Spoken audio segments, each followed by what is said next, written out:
Dans cette vidéo, je vais te dire exactement quels conseils, quelles décisions et quelles prises de conscience ont rendu la vie que j'ai aujourd'hui possible. Sauf que moi, à ce moment-là, j'ai tout fait parce que quelque chose en moi savait que ce n'était pas le chemin qu'il fallait que j'emprunte. Parce que si tu es entouré de n'importe qui peut te donner des conseils. Ils ont pu être déçus de ma décision parce que c'est vrai que les parents aiment beaucoup quand on fait des parcours classiques. Mais je me suis dit, Marie, dans 10 ans, qui va vivre des conséquences du choix que tu viens de faire? Parce que des fois on se trompe en fait. Et c'est ok de le reconnaître. N'attends pas que quelqu'un te donne ta chance. N'attends pas que quelqu'un te forme. N'attends pas que quelqu'un te donne les clés. Va les chercher toi-même. Tu choisis le confort ou tu choisis la croissance. Une femme qui sait penser, créer, apprendre, vendre et communiquer, elle trouvera toujours sa place partout où elle va. Je ne me demande plus qu'est-ce que les autres vont penser, mais plutôt est-ce que cette action est alignée à la femme que je veux devenir? Parce que les décisions que tu prends aujourd'hui construisent la femme que tu seras demain.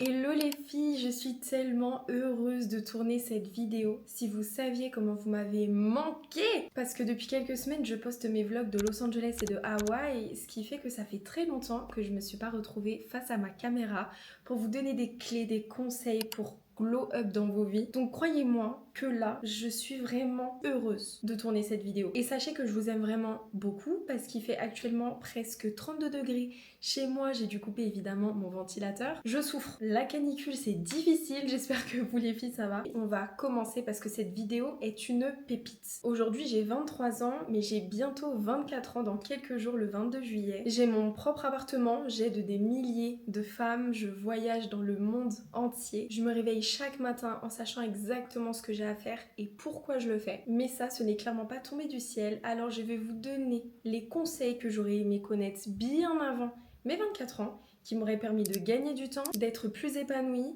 plus proche de Dieu et d'avancer sur la route du succès. Les filles, c'est une souffrance de tourner avec la canicule. Il fait au moins 50 degrés, je peux pas utiliser mon ventilateur, sinon vous allez entendre le bruit. Je vous mets dans le contexte. J'avais 18 ans. Je venais de finir mon bac et autour de moi, tout le monde savait ce qu'il fallait que je fasse. Ce que j'étais censée faire après mon bac. BTS, études, travail stable. La route était comme toute tracée. Les gens avaient comme tracé cette route pour moi. Sauf que moi, à ce moment-là, j'ai tout fait. Pas parce que j'étais paresseuse, pas parce que je n'aimais pas travailler, mais parce que quelque chose en moi savait que ce n'était pas le chemin qu'il fallait que j'emprunte. Que si je le prenais, je passais clairement à côté de ce que Dieu avait prévu pour moi et à côté de ce que je devais faire. Tout simplement. C'est quelque chose que je n'arrivais pas encore à nommer, je ne savais pas ce que c'était, mais par contre je savais au fond de moi que continuer mes études après mes 18 ans n'était pas forcément ce qu'il fallait que je fasse. Pourtant je l'ai quand même fait, parce que je ne savais pas quoi faire d'autre. J'ai fait un BTS que j'ai arrêté au bout d'un mois. J'ai fait un BTS commerce international et au final je me suis rendu compte qu'il y avait vraiment une seule matière qui me plaisait, c'était l'entrepreneuriat.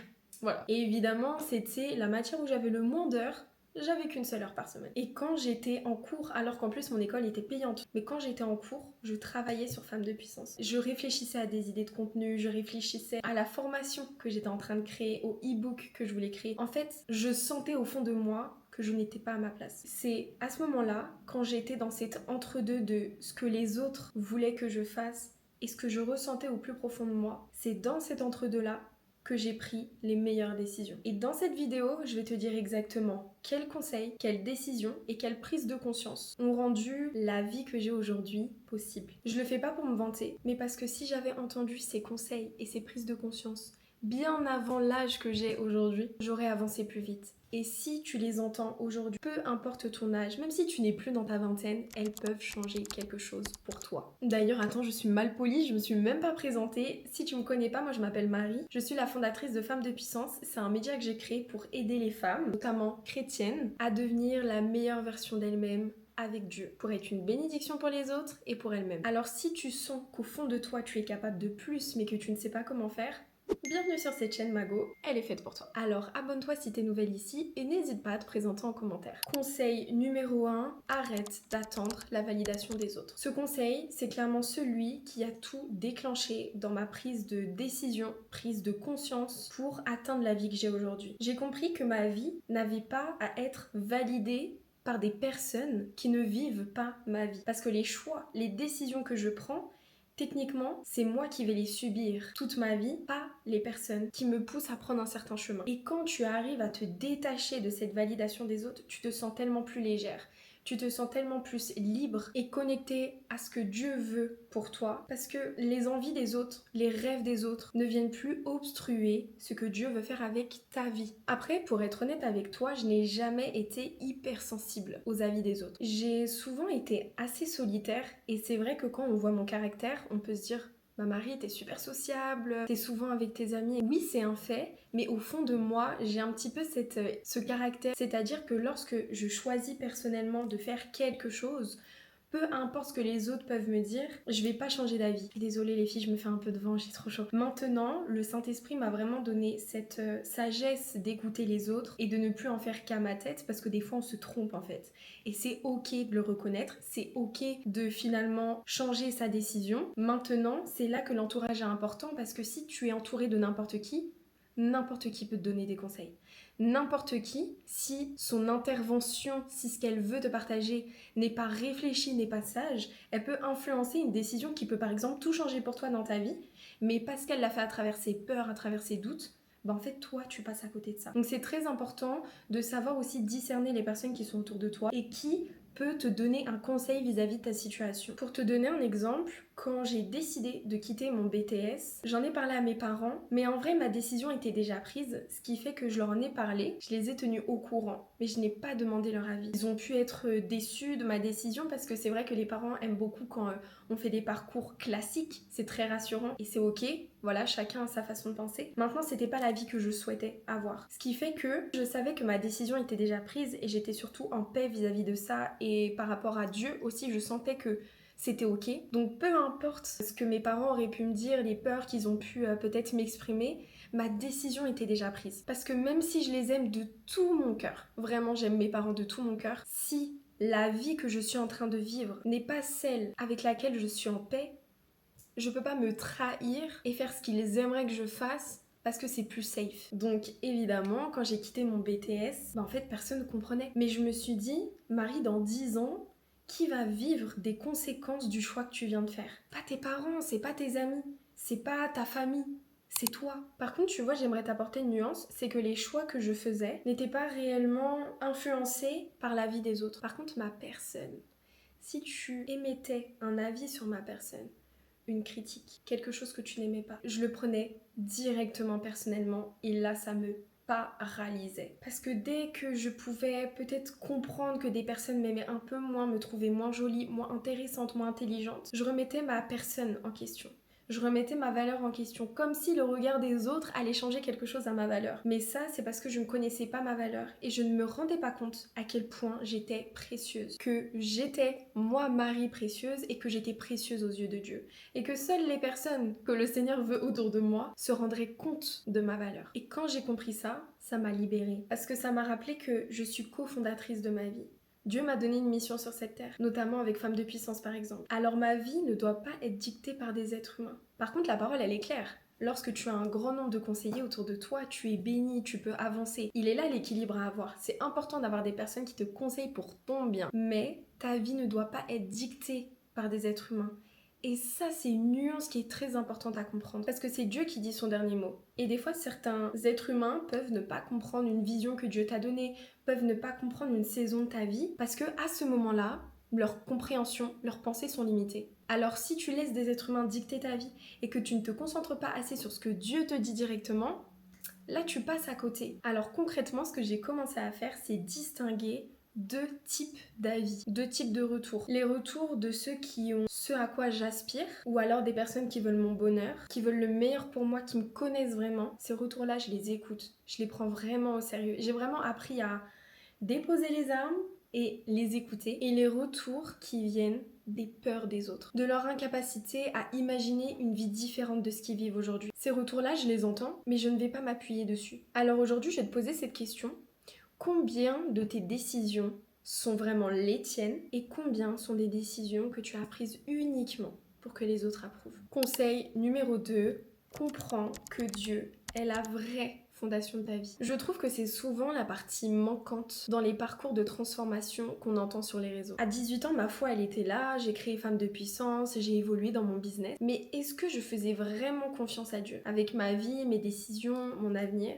Honnêtement, pas trop. Et ce qui a changé, c'est quand j'ai été dans cette saison de ma vie d'incertitude, quand j'ai quitté mon BTS. Même si je savais que c'était pour développer Femme de Puissance, j'étais quand même dans cet état d'incertitude parce que je ne savais pas si c'était la bonne décision, je ne savais pas qu'est-ce qui allait se passer après, est-ce que j'allais vraiment réussir à développer Femme de Puissance.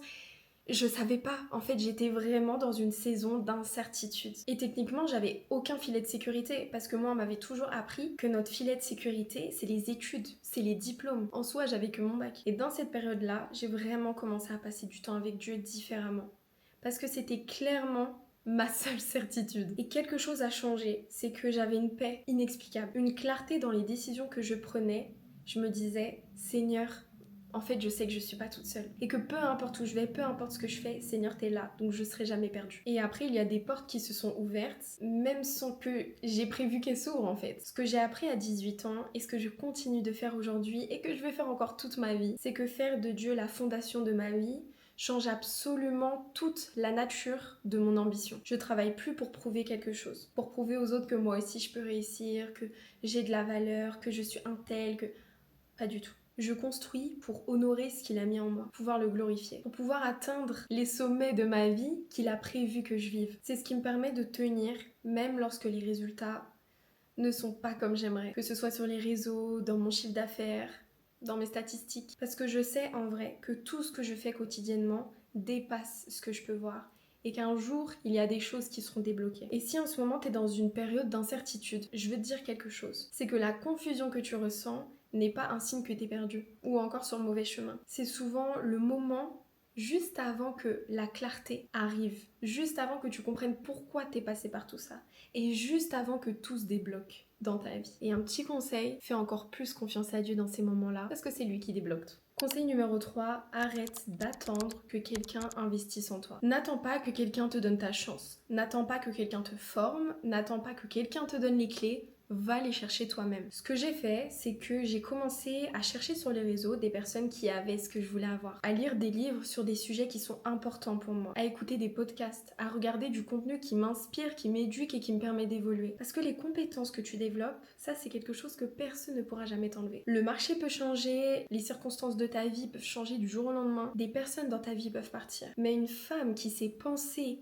créer, apprendre, vendre et communiquer, elle trouvera toujours sa place partout où elle va. Alors ce que je te conseillerais concrètement de faire dès aujourd'hui, c'est d'arrêter d'attendre que quelqu'un vienne tout te donner. Commence maintenant avec les ressources que tu as, en allant chercher les informations que tu n'as pas. Même un bon livre à 15 € peut t'apprendre à t'aimer, à évoluer, à créer un business. Tu peux trouver de merveilleuses ressources, mais s'il te plaît, commence maintenant. Et surtout, sois intentionnel dans ce que tu choisis d'apprendre. L'objectif, c'est pas de regarder 15 000 vidéos sur YouTube pour être la plus performante dans un domaine et après les oublier. Il faut de la mise en pratique. Conseil numéro 4, apprends à être à l'aise dans l'inconfort. L'être humain évite l'inconfort. C'est désagréable. Aucun être humain aime intentionnellement être dans une situation d'inconfort. C'est naturel et totalement intuitif. Ton cerveau, il va chercher à l'éviter. Mais il y a quelque chose que tu dois comprendre sur l'évolution, sur ta croissance. C'est que la croissance et le confort ne coexistent pas très longtemps. Tu choisis le confort ou tu choisis la croissance. Et si tu choisis le confort, la plupart du temps, tu resteras là où tu es aujourd'hui. Et quand j'ai vraiment intégré ça, ma façon de voir les situations difficiles, les challenges, a totalement été changée. Au lieu de fuir l'inconfort, j'ai commencé à réaliser que c'est un signal pour moi, pour me dire que Marie, si tu arrives à faire face à ce challenge, ça veut dire que là tu vas évoluer. C'est un signal pour te dire que tu es en train de grandir. Et si tu as ce signal que tu es en train de grandir, c'est que tu es exactement là où tu dois être. Dans ma vie, à chaque fois que j'ai choisi l'inconfort à la place du confort, j'ai grandi, j'ai évolué. Ça veut pas dire que c'était simple, bien au contraire, mais j'ai évolué.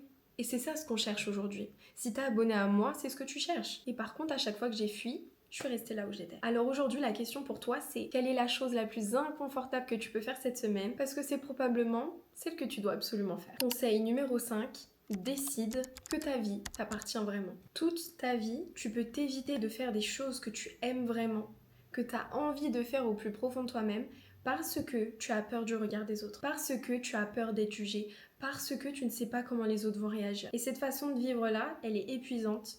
Et ça te laisse à côté de ta propre vie. Parce qu'en vrai, dans ces cas-là, tu n'es jamais l'autrice de ta propre vie, mais t'es spectatrice. Tu es simplement en train de t'ajuster tout le temps en fonction du regard des autres. En train de te sculpter pour rentrer dans des moules qui ne sont pas les tiens. Pour avoir une vie que tu ne veux même pas. Pour être une femme que tu n'as même pas envie d'être. La décision qui a tout changé pour moi, c'est quand j'ai vraiment réalisé que cette vie, c'est la mienne. Et la femme que je cherche à devenir, c'est une femme que je veux devenir. Pas une femme qu'on me demande d'être, à part le Seigneur qui nous demande de chercher la sagesse, de chercher la douceur avec le fruit de l'esprit, vraiment de passer du temps avec lui pour devenir justement ces personnes-là, ces femmes-là qui sont conduites par l'esprit et qui développent ce fruit. Mais ce que je veux dire par là, c'est que aujourd'hui, je ne veux pas devenir la femme que je souhaite être parce que dans la société, la femme, elle doit être comme ça et tout. Non, pas du tout. Je ne veux pas me laisser dicter pour juste rentrer dans des moules que les êtres humains ont créés. Je veux devenir la femme que Dieu veut que je sois. On n'a qu'une seule vie, une seule. Tu ne peux pas vivre ta vie en fonction quotidiennement des attentes des autres. C'est pas possible, c'est épuisant. Chaque jour que tu passes à faire ça, c'est un jour que tu ne récupères pas. Et ça aurait pu être un jour où tu investis en toi, où tu travailles sur toi, où tu cherches la face de Dieu. C'est un jour que tu passes à ne pas faire ce que Dieu te demande de faire, à ne pas rentrer dans les plans qu'il a pour toi, à ne pas devenir la femme merveilleuse qu'il a créée. Quand j'ai vraiment compris que le Seigneur me veut sur cette terre pour une raison particulière, la façon dont je prends mes décisions est vraiment différente. Je ne me demande plus qu'est-ce que les autres vont penser, mais plutôt est-ce que cette action est alignée à la femme que je veux devenir? Est-ce que c'est vraiment ce que Dieu veut que je fasse? Ça ne veut pas dire que je ne prends jamais la vie des autres en compte, on l'a bien vu dans le conseil numéro 1. Mais ça veut dire que l'auteur principal de ma vie c'est Dieu, que je suis cofondatrice de cette vie avec lui, et que je ne veux pas être le personnage secondaire de ma propre vie. Ta vie t'appartient, pas à ta famille, pas à tes amis, pas à la société. Et il est temps que tu vives la vie que Dieu a prévue pour toi. Et chaque jour tu as le choix. Vivre ta vie ou vivre la vie que les autres ont imaginée pour toi. T'as devant toi 5 conseils, 5 décisions, 5 prises de conscience qui ont tout changé pour moi.